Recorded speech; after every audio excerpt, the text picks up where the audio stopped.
And good morning if you found me. Welcome to the ADHD Playroom, an area where I'm going to muck around. I'm a long-term mental health educator, worked in a variety of different fields from drug and alcohol addiction, mental health case management, as well as working with young people. Now, today, what I want to have a look at is something called the Transtheoretical Model, or what we refer to more likely is the stages of change model. This is a question I probably get asked on a daily basis, especially around the addiction fields. So I will do other videos that focus on addiction or what we call substance use disorder at a later stage. But the idea here, and I'm not well versed on using YouTube. I'm more well versed on using things like Teams and Zoom, but I'll bounce around a bit here. So the stages of the change model. So I get a lot of questions when people find out what I do. It's like, I have a partner, I have a friend, I have a family member who is using drugs, is using alcohol. How do I get them to stop? And it's a fair question. Fair question. I know a bunch of different services, I know a bunch of different psychologists, counselors, different things we can do. But the reality of it is, number one, and for the loved one or anyone in this area, and this can be used in different fields or even within yourself, but the whole idea of the stages of change model. See if I can get this here. No, we don't want to share that. We'll try this one here, see if this comes up. Now it should be, in theory, this is sharing right now. Hopefully you can see this and I'll have a look back. So the stages of the change model comes from the first stage here, which we look at called pre-contemplation. And probably the first two stages are what I'm going to mainly look at here, which is the pre-contemplation stage, which it says here, not ready yet. Going into contemplation stage, meaning, maybe I'm ready, but I'm not sure. So I'm just going to move the screen fair, being able to see pictures whilst I'm doing this. Where am I here? There I am there. So the pre-contemplative stage, what does that mean? Essentially, if somebody said to me, dude, you got to stop doing drugs or you got to stop drinking. If I'm in pre-contemplation stage, I'm basically sitting here going, whatever, mate, whatever, go away, you don't know me. So if this is a loved one that you're doing it to at this stage here, they're more willing to put up walls, put up defenses and say, no, I don't care. I don't believe you. I don't know. I'm going to walk away from you. So at this stage here, if it is somebody that we love, this is the hard point because we just want them to stop. We can see what the problem is. The problem is the individual themselves either does not see themselves as having a problem, does not want to admit to the fact that they even remotely need to address this issue. So I would say in my old role as a drug and alcohol assessor, I would see a lot of clients at this stage. They would sit in front of me at my desk and they had no intention of changing. They might say the words, yep, sure, I want to change. I want to do things different. But the reality is any change would be short-lived because there is no motivation to change. So there are a few different theories, counseling style theories that we would use at this stage. I'll go through again on a different video, but the pre-contemplation stage. So when I'm teaching, I've had students ask me, it's like, oh, would you tell a client that they're in a pre-contemplation stage? No. This is a model, a theoretical model that we use. You're not going to tell somebody that you're not ready to change. It's just not really worth it. So as a worker at this stage, this is when you're trying to develop a relationship with the client. This is when you're trying to build up rapport and trust and an understanding. So you're not looking at change at this point. You're trying to build a trusting relationship. And with a loved one, you're trying to do the same thing. You know, you might be putting stuff out there like, look, this is what I'm seeing. I understand you don't think there's a problem here, but just so you know that I'm here for you and I'm going to be here when you need me. We don't want to, at this stage, enable a client to maintain that behavior, but we're also not going to create walls and boundaries that stop that person seeing us as the safe person. And we want to be the safe person for them. I suppose, and I've seen this a billion times before, for the loved one, this is where they can burn themselves out. They do everything in their powers trying to rescue the person. They call the services. They try and give them a safe bed to sleep in. They try and do all this stuff. But the reality at this point, if the person's not ready to change, they will not change. I'll use myself as an example here.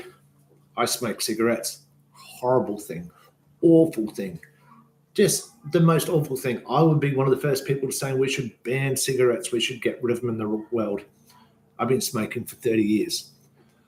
I know everything about cigarettes, how they're going to kill you, why they're going to kill you, what they're bad for everything. I love playing sport. I love exercise, and yet I still do it. That is pre-contemplation, not even in denial. It's acceptance of the risk, having weighed up the pros and cons, and I still choose to do it. So it would not matter how much you nag me, it's not going to change me. At this stage here, if we were doing the therapeutic techniques, I suppose we would look at something, and again, I'll do a video on this at a later stage, called motivational interviewing, which is the pros and cons associated with a change of behavior. So if we think of that model I had before, the logo I had before, which I'll put a link up for that as well. I'll do it in one of my little shorts or something. The pre-contemplative, I'm not going to change. I don't care about change. And if you keep hassling me about it, you can basically piss off, go away. But then we build that relationship, hopefully. And then hopefully at certain times, somebody is struggling. Again, I'm talking about this in the addiction context, but it can be any context of like, maybe I would like to change. So sort of shifting between what we call the theoretical pre-contemplative stage into the contemplative stage. And it's like, and it might be a fleeting moment of like, if I did want to change, if I did want to give up drugs, if I did want to give up drinking, what would it look like? How could I do it? So this is, if you're a parent, loved one, wife, husband, you're sitting here right now, this is your time where it's like, hey, well, I've been doing some research, and there's a doctor who's a specialist, or there's a psychologist we can get you into. Assuming people are in Australia watching this, we have things like a mental health care plan. There are plenty of free services that help with drug and alcohol addiction. Hence, I used to work for one of these. This is the time where you just show some information, have the person, they can read about it. If I needed to do, say, a medical detox, where would I go? What would it cost? So in the pre-contemplative stage, if you're the one who wants to help, you sort of gather information and find out without pushing this information. And the minute the person's ready to go, that's when it's like, oh, well, here's some stuff here. I found this service here, or I found this support person here. So you can see the shift from pre-contemplation into the contemplation stage. People shift between these stages, actually all of the stages, the whole way through. So pre-contemplative stage, if you're a caseworker as well, or a support worker, you'll be at the stage, you'll see the shift, the subtle shift. So you've got to watch that. Still keep your language kind of calming without pressuring, without demanding. Demands will send people back real quick. So let's say the individual's going, yep, contemplation, you know what, that sounds great, I want to do this. So then we've got the contemplation into the preparation / action stages. These are like, okay, we might need to make some phone calls. We might see about availability, about cost. So you start to prepare and moving into the action stage. People can really easily slip back into the pre-contemplation stage here, the contemplative stage here. A lot of times there's disappointments about wait times, about availability of service. And this is a frustrating point. People can go, you know what, that's too hard.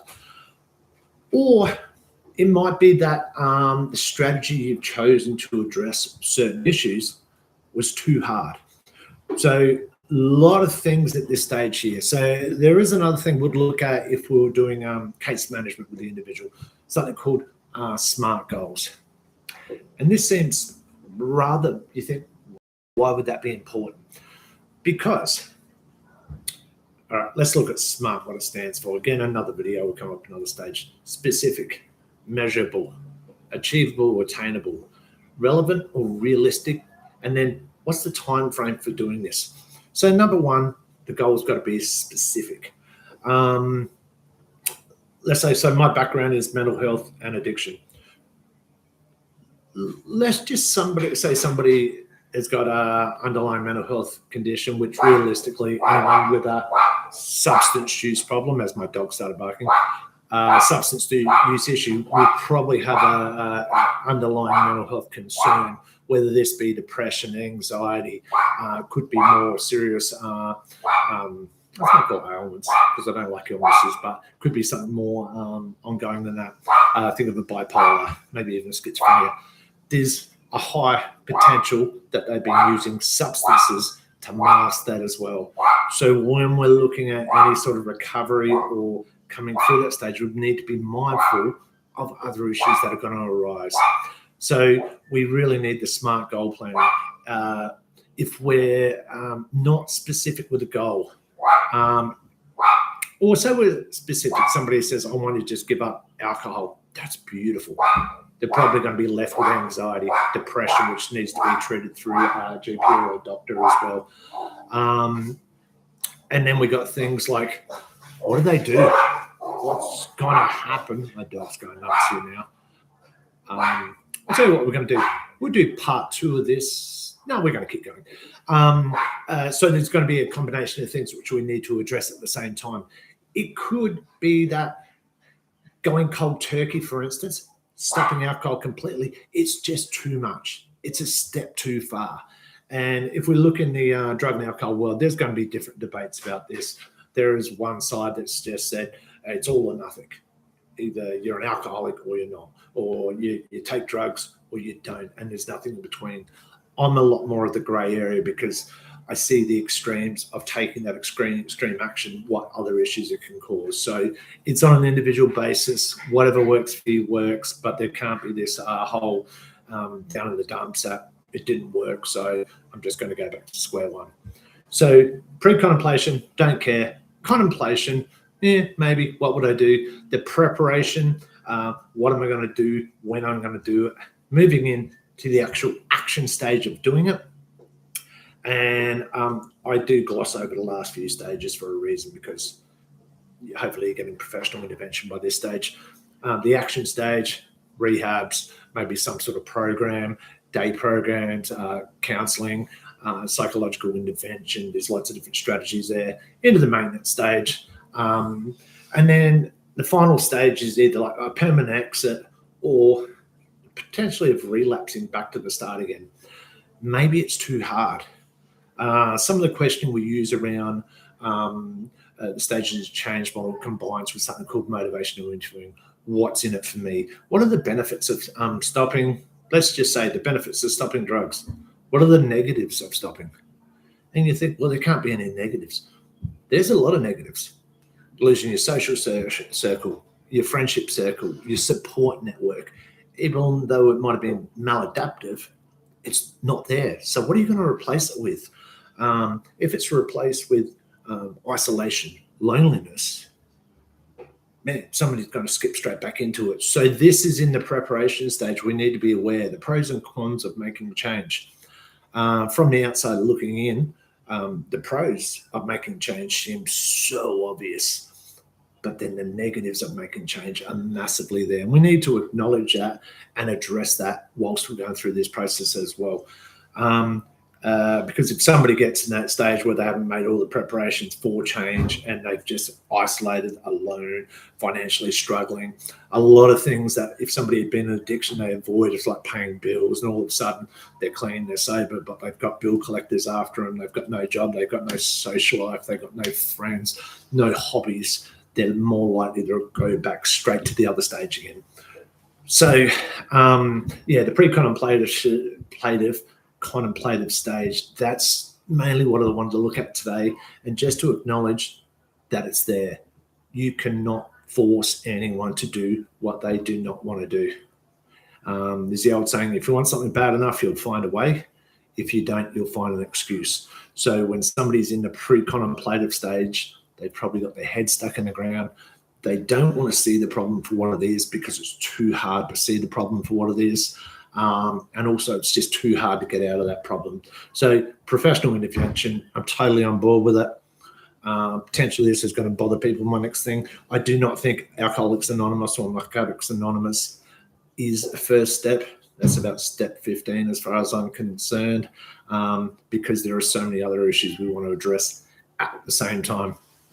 All right, that was a quick intervention to process stages of change model. I'll try and put some links up, some content, some resources that I have around this. Feel free to pop in any questions, anything you'd like me to look at. And I will look at another stage at the SMART model, SMART goal setting, motivational interviewing in more depth, and then concepts around denial and stuff. So thank you if you have joined in, and see you next time.